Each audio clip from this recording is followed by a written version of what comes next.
Friends, अभी आप देख सकते हो कि जो हमारे देश में टेंशन चल रही है, हम अभी पाकिस्तान के साथ जवाबी कार्रवाई कर रहे हैं, जो पहलगाम अटैक हुआ है।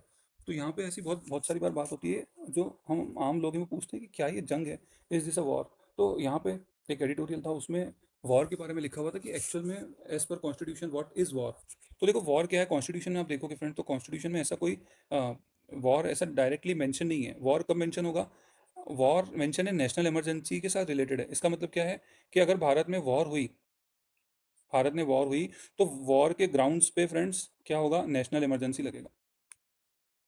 मतलब ऐसा जो राष्ट्रपति है वो ऐसा डिक्लेयर नहीं करेगा कि हम वॉर की स्टेट में नहीं। जो भारतीय राष्ट्रपति है वो क्या, एज पर आर्टिकल 352 वो डिक्लेयर करेंगे कि हमारे देश में नेशनल इमरजेंसी लगती है ऑन ग्राउंड्स ऑफ वॉर, ऐसा डिक्लेयर होगा। ठीक है, तो ऐसा कोई स्पेसिफिक सेपरेट कॉन्स्टिट्यूशनल आर्टिकल नहीं है जो कि वॉर को डिक्लेयर करे।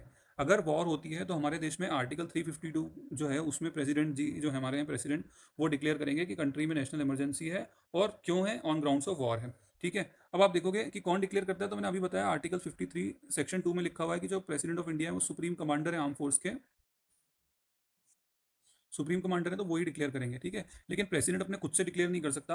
वो कैसे करेगा? क्योंकि आर्टिकल 74 में लिखा हुआ है प्रेसिडेंट जो होगा वो acts on the aid and advice of council of minister. तो प्रेसिडेंट जो है वो काउंसिल ऑफ मिनिस्टर के एडवाइस पे एक्ट करेगा। तो काउंसिल ऑफ मिनिस्टर इनिशिएट क्या होगा, जो कैबिनेट होता है फ्रेंड, वो कैबिनेट एसेस करेगा सिचुएशन को, और वो एक रिकमेंडेशन करेंगे प्रेसिडेंट को कि हाँ, अभी जो आप नेशनल इमरजेंसी करो, कौन से ग्राउंड्स पे, वॉर पे या एक्सटर्नल एग्रेशन पे करो, ये दोनों ग्राउंड्स पे। फिर यहाँ वार की बात आएगी और फिर नेशनल इमरजेंसी फ्रेंड्स डिक्लेयर होगी। तो प्रेसिडेंट का जो प्रोक्लेमेशन है वो आर्टिकल 352 के अंडर आएगा और एक नेशनल इमरजेंसी डिक्लेयर होगी। ठीक है, अब पार्लियामेंट्री इसमें भी ऐसा नहीं है कि सिर्फ यूनियन कैबिनेट ने बोला, प्रेसिडेंट ने बोला और वॉर हो गई, नेशनल इमरजेंसी डिक्लेयर हो गई, नहीं।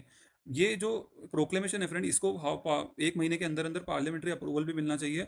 दोनों जो हाउस होंगे वो अप्रूव करते हैं स्पेशल मेजोरिटी के साथ। स्पेशल मेजोरिटी का मतलब majority of the total membership, मतलब जितने हाउस में टोटल मेंबर है 550 जो भी, उसका मेजोरिटी होना चाहिए। और फिर जो प्रेजेंट है वो 2/3 से ज़्यादा, मतलब 2/3 जो मेंबर प्रेजेंट है उनको भी वोट करना चाहिए दोनों हाउस में। इस इस मेजोरिटी के साथ पास होता है वो पार्लियामेंट्री अप्रूवल।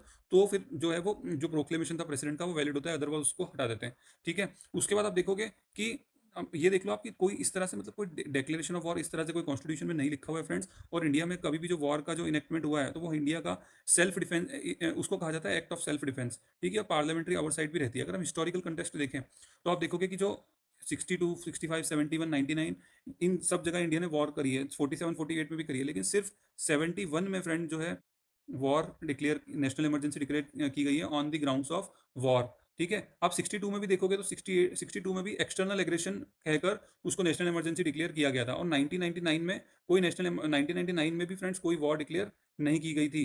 ठीक है,